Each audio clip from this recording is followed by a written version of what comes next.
wallahi tallahi duk wanda bai bi annabi ba zai shiga aljanna ba. Kai kuma ka rantse ka ce wallahi tallahi duk wanda bai bi wanda ba zai shiga aljanna ba miji. Kaga wannan magana ce ta gaskiya guda daya. Sai in kawo maka dubban mutanen da ba su bi shi ba kuma ka yarda da su.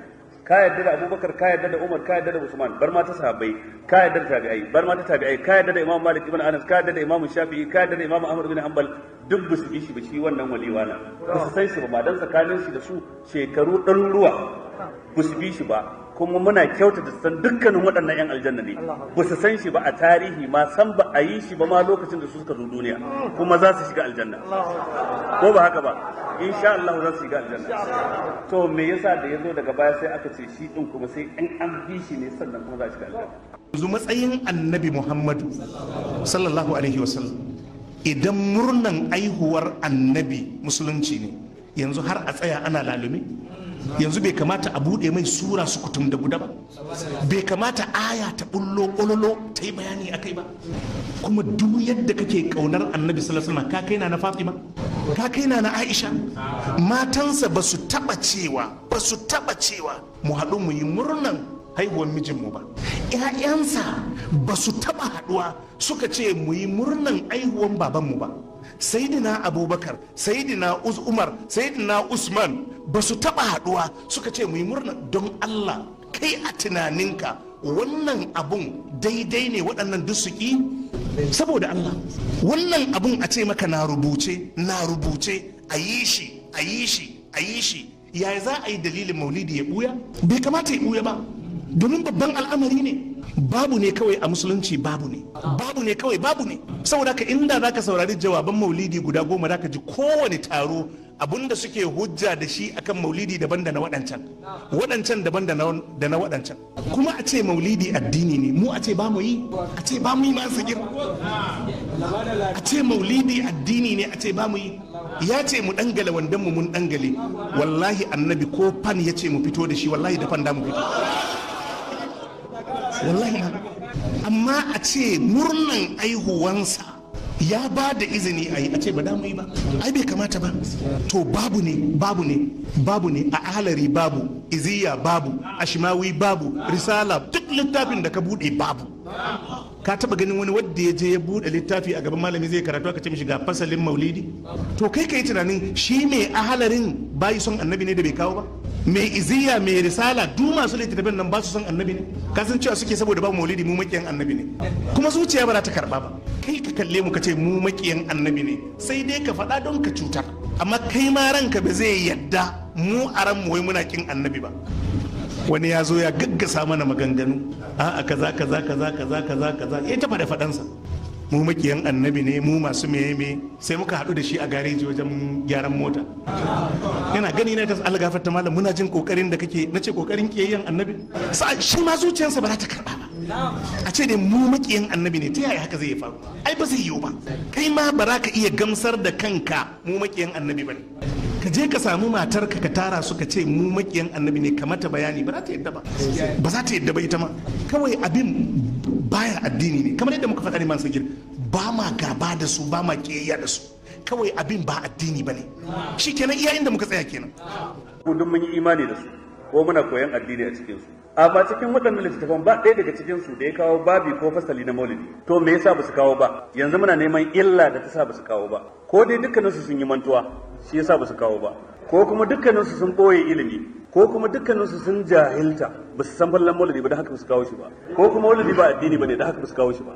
Saboda haka cikin waɗannan dole a yi ɗaya. Mantuwa suka yi gaba ɗaya, ilimin su ne bai kai ba, ɓoye gaskiya suka yi, a aƙidar su shi din wannan ba addini bane da haka ba su rubuta shi ba. Dole ne a nemi ɗaya daga cikin biyaye, dole ne. Wannan shine hanyar tattaunawa, wannan kaga shine usulubin da aka bi a nan gurin. Ɗaya ne daga cikin asalai na jadal na tattaunawa tsakankanin mutane. Idan wani zo ce maka kana kin wani, kai ka ki wani suka ce ni ba kin sa nake ba ka san wali suka ce ni ba na kin kowane wali.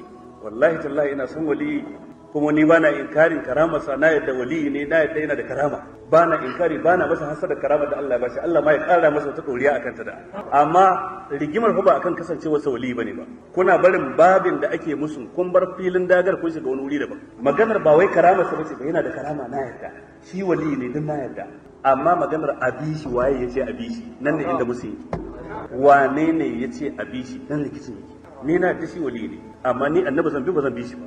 Dalili na ba zan bi shi ba wai dan ba wali bane, ba wali ne, Allah kara masa karama. Amma abin da yake faruwa shine na san tarihin haihuwarsa, an haife shi shekara ta 1150, wato kenan bayan hijira, shekara ta 1150, wato kenan bayan annabi sallallahu alaihi wa alihi wa sallama ya bar duniya da shekara ta 1000, bayan annabi ya bar duniya da shekara 1140 da wani abu.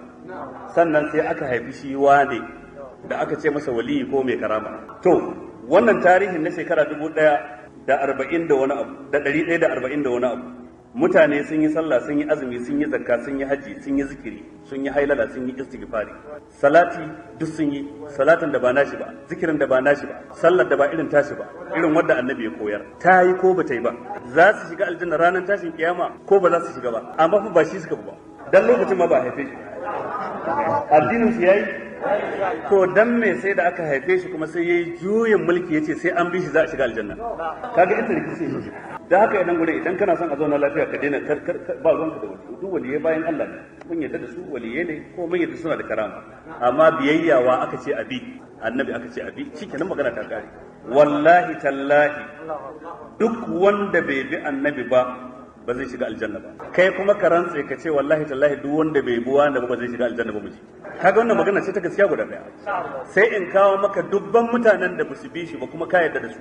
Ka yarda da Abubakar, ka yarda da Umar, ka yarda da Usman, bar ma ta sahabbai, ka yarda da tabi'ai, bar ma ta tabi'ai, ka yarda da Imam Malik ibn Anas, ka yarda da Imam Shafi'i, ka yarda da Imam Ahmad bin Hanbal, duk basu bi shi ba shi wannan waliwana. Ba su san shi ba, ma dan tsakanin shi da su shekaru ɗaruruwa basu bi shi ba. Kuma muna kyautata san dukkanin waɗannan 'yan aljanna ne, ba su san shi ba a tarihi, ma san ba a yi shi ba ma lokacin da su suka zo duniya, kuma za su shiga aljanna ko ba haka ba, insha Allah za su shiga aljanna. To me yasa da yazo daga baya sai aka ce shi din kuma sai in an bi shi ne sannan kuma za a shiga aljanna? Kaga a nan gurin inda malaman za su yarda a riga tattauna haka a cikin ruwan sanyi, ba zagi, babu fada, babu wani kaza ne to da shi kenan, har a cewa wani kowa komai dai kawai a tattauna. Allah ya samu gani sai da mun dade dan ja aya ta gaba. Sa'an nan kuma ka'idar biyayyar manzon Allah, ka'idar kaunar manzon Allah sallallahu alaihi wa sallama, a mai littafin Ashifa Al-Qadi Iyad ya ce alamar kana kaunar manzon Allah shine ka bi sunnar shi, ba ka zauna kai ta shigantaka a cikin gari ba. Sai 12 ga watan Rabi'ul Awwal ka je ka zuba wa 'ya'yan musulmi ICD a ruwa su kasa bacci, a kwana ana cewa ana kaunar manzon Allah. Ƙarya ta farko da kuka yi wa manzon Allah tukuna ita ce cewa an haifi manzon Allah 12 ga watan Rabi'ul Awwal. Duk wanda ya faɗi haka in bai tuba ba sai ya shiga wuta. Ba inda aka ruwaito a cikin hadisi cewa an haifi manzon Allah ranar 12 ga watan Rabi'ul Awwal. Don wannan maganar naji ahlus sunna ba sa tsaya suna tantance maganganun da suke faɗi. Ahlus sunna wallahi akwai wani ilimi dole sai kun koye shi. Wannan ilimi shine ilimin tace maganganu, shi ake kira ilmu mustalahil hadith, shi ake kira ilmu jarh wa ta'dil, shi ake kira ilmu tahqiq. Dole ne sai kun tsaya kun yi wannan ilimin, in ba haka ba kowace bankaura ku ɗauko ku nannaɗa ta ga manzon Allah sallallahu alaihi wa sallam, wallahi wuta za ka tafi. Saboda hadisi ya zo sahihi cikin sahihu Muslim da sahih na Ibn Hibban, annabi sallallahu alaihi wa alihi wa sallama yace man kadhaba alayya muta'ammidan falyatabawwa maq'adahu minan nari, wanda ya min ƙarya da gangan ya tattali mazaunin shi a wuta. Wannan lafazin Bukhari ma ya ruwaito shi. A riwayar Ibn Hibban annabi sallallahu alaihi wa sallama yace man qala alayya ma lam aqul, wanda ya faɗi maganar da ban faɗi ba ya danganta mini, falyatabawwa maq'adahu minan nari, ya tattali mazaunin shi a wuta.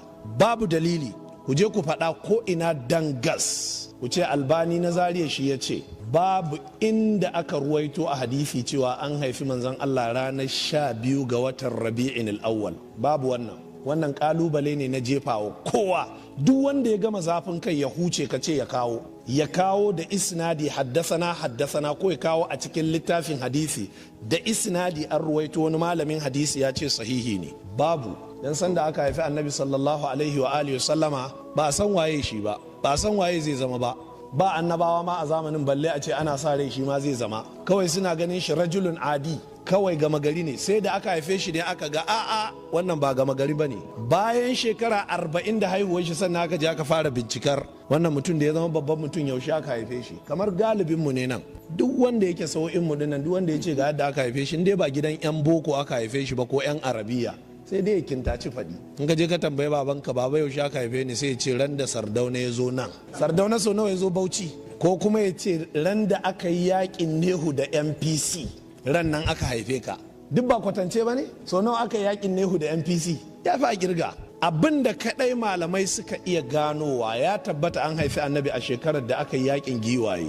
Sannan ya tabbata ran litinin aka haife shi, saboda cewa ran litinin aka haife shi ta zo a cikin hadisi sahihi wanda Imamu Muslim da Ahmad suka ruwaito. Amma 12 ga watan Rabi'in al-Awwal ɗaya ce cikin kintace yanki faɗi wanda ainihin aka yi, wanda duk ba su da tabbas. Me yasa ba a kiyaye wannan rana ba a cikin hadisi? Saboda babu wata ibada da aka shar'anta a ciki. Duk abin da yake da rana da aka shar'anta ibada ta musamman, to za a faɗi wannan rana ko da kwatance ne. Yanzu lailatul qadari ya zo a cikin hadisi sahihi, annabi ya siffanta cewa dukkanin daren da zai zama lailatul qadari, ranar wannan wunin ba za ta yi zafi ba, gari zai yi sanyi, za a samu ni'ima, da daddare za a ji silent, za a ji shi tsit, babu haushin karnuka, babu hayaniya, babu abubuwa.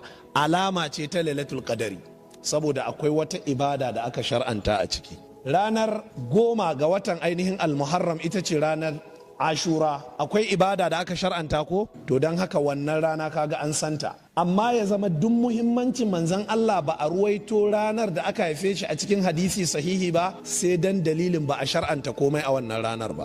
Don haka taron maulidi da ake yi jama'a ba shi da bambanci, kamar yadda babban shehin garin na ya faɗi a bana a Kaduna, ya ce is nothing other than an equivalence to the birthday. Ya ce ba wani abu ne, kawai daidai da birthday ne da kiristoci suke yi. Haka babban shehi ya faɗi bana a tashar rediyo, ya faɗi live program. Aka ce to shehi maganar taron maulidi, ya ce ba wani abu ne, kawai matsayinsu ɗaya da birthday da ake yi. To dama addini haka yake ya uwa, addini guda ɗaya ne. Addini asalinsa umarni ne daga Allah da umarni daga manzon Allah sallallahu alaihi wasallam. Yana da kyau a himmatu wajen ilmantar da mutane. Shiru da malamai suke yi akan abubuwan a ci gaba da su yakan sa a ɗauka ba laifi.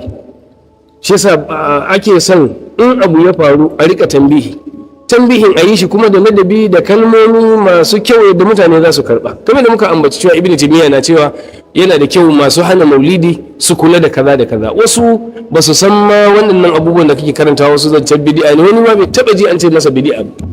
Ya taso iyaye da kakanni ana yi, don za ka hana shi ta hanya mai kyau da zai fahimci abin, ba yadda zai kyamaci maganarka har ya ce to sai an yi din ba.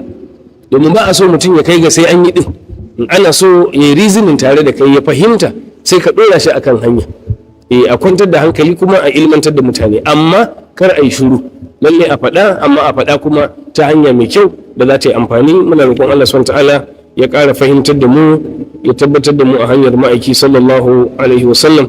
Allah ya tsare mu daga aukawa cikin shirka da bid'a, dukkan abin da zai nisanta mu daga hanya madaidaiciya. Wa sallallahu wa sallama wa baraka ala nabiyyina Muhammadin wa ala alihi wa sahbihi ajma'in. Subhanakallahumma bihamdik ashhadu an la ilaha illa anta astaghfiruka wa atubu ilaik.